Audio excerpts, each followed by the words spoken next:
Police जराइम पेशा अफराद को काबू करने के लिए मुख्तलिफ हरबे इस्तेमाल कर रही है, तो जराइम पेशा अफराद भी मुकम्मल तरबियत के साथ वारदात सर अंजाम दे रहे हैं। ऐसा मैंने क्यों कहा? क्योंकि कराची के इलाके डिफेंस में 30 लाख रुपए की ऐसी डकैती हुई कि जिसको सुनकर ऐसा लग रहा था जैसे किसी ड्रामे का मंजरनामा हो, जिसमें हर शख्स ने अपने किरदार को भरपूर तरीके से निभाया।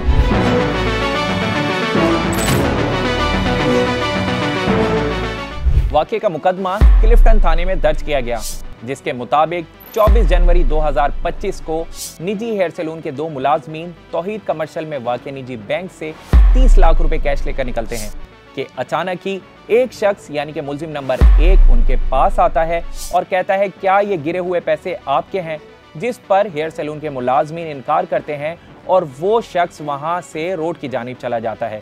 अचानक ही एक और शख्स यानी कि मुलजिम नंबर 2 हेयर सैलून के मुलाजमीन के पास आता है और पूछता है कि क्या गिरे हुए पैसे आपने उठाए हैं? जिस पर हेयर सैलून के मुलाजमीन इस बारे में तस्दीक करते हैं कि एक शख्स आया था और उसके हाथ में पैसे थे और वो यहाँ से रोड की जानिब गया है। अब ये बात हो ही रही होती है कि तीसरा शख्स यानी कि मुलजिम नंबर 3, जो कि FIR के मतन के मुताबिक ट्राउजर और शर्ट में मलबूस होता है, वो आता है और इस बात की तस्दीक करता है कि बिल्कुल मैंने भी एक शख्स को पैसे ले जाते देखा है। जिसके बाद हेयर सैलून के मुलाजमीन 30 लाख रुपए कैश लेकर गाड़ी की जानिब जाते हैं और इस बात को भूल जाते हैं कि ये सब ड्रामा क्या है, और उसके बाद गाड़ी स्टार्ट करके हेयर सैलून की जानिब रवाना होते हैं कि अचानक ही तीसरा शख्स जो ट्राउजर और शर्ट में मलबूस होता है वो गाड़ी के सामने आ जाता है और कहता है कि हमने उस शख्स को पकड़ लिया है जो पैसे लेकर गया था और आपको उसके बारे में गवाही देना होगी।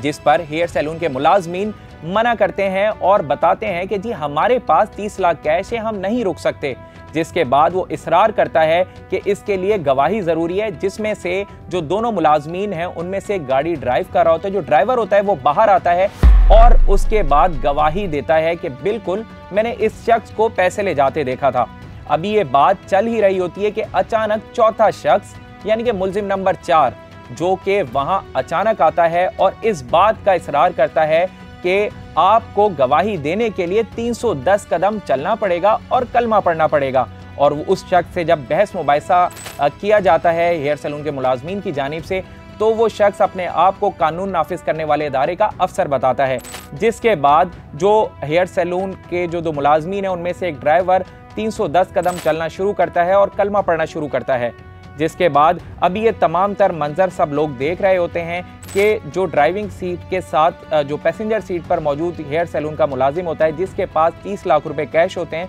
उसके पास अचानक 5वां शख्स यानी कि मुलजिम नंबर 5 उसके पास आता है और इस बात का इसरार करता है कि तुम्हें भी बाहर आकर गवाही देना होगी। जिस पर वो उससे रेजिस्ट करता है और 5वां जो मुलजिम है उसको मारना शुरू करता है, ज़दो को करना शुरू करता है। और इसी दौरान वो जो हेयर सैलून का मुलाजिम होता है वो कैश गाड़ी में छोड़कर वो भी कलमा पढ़ते हुए 310 कदम चलना जैसे ही स्टार्ट करता है, तो उन 5 मुलजमान में से एक शख्स गाड़ी में से 30 लाख रुपए निकालकर रोड क्रॉस करते हुए एक सिल्वर गाड़ी में बैठता है और 5 मुलजमान एक गाड़ी में बैठकर फरार हो जाते हैं। इस तमाम तर ड्रामाई अंदाज में की जाने वाली डकैती की वारदात को 1 माह गुजर गया है, लेकिन ताहाल मुलजमान पुलिस की गिरफ्त में नहीं आ सके।